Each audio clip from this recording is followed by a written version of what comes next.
আমি আজকে pay scale নিয়ে কিছু কথা বলতে চাই। আপনারা আমার মতামতকে কিভাবে দেখবেন জানি না, তারপরও আমি আপনাদের সাথে কিছু কথা বলতে চাই। পে স্কেল বাস্তবায়নের মতো গুরুত্বপূর্ণ ইস্যুতে সরকার ও কর্মচারী সংগঠনগুলো মধ্যে ইতিবাচক, ফলপ্রসূ ও ধারাবাহিক সংলাপ অত্যন্ত প্রয়োজনীয় বলে আমি মনে করি। আমার মতামত হলো, এক, সংলাপই সর্বোত্তম পথ।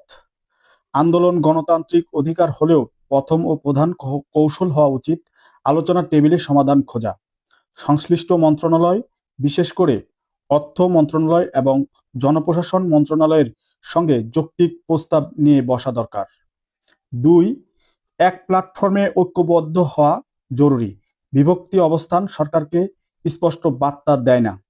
সব কর্মচারী সংগঠন যদি একটি সমন্বিত প্রস্তাব ও অভিন্ন দাবিপত্র তৈরি করে, তাহলে তা অধিক গ্রহণযোগ্য ও কার্যকর হবে। তিন, তথ্য উপাত্ত ভিত্তিক প্রস্তাব। 2015 সালের বেতন কাঠামো ও বর্তমান 2026 সালের দ্রব্যমূল্যের পার্থক্য, জীবনযাত্রার ব্যয়, বাজার দর এসব তথ্য উপাত্ত বিশ্লেষণ করে উপস্থাপন করলে দাবি আরও শক্তিশালী হবে। চার, ধাপে ধাপে বাস্তবায়নের রোডম্যাপ।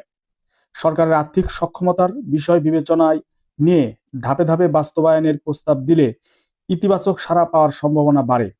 পাঁচ, সরকারকে বিব্রত না করে সমাধানমুখী কৌশল, রাষ্ট্রের ভাবমূর্তি অক্ষুণ্ণ রেখে, পারস্পরিক সম্মান বজায় রেখে দাবি আদায়ের কৌশল গ্রহণ করা উচিত।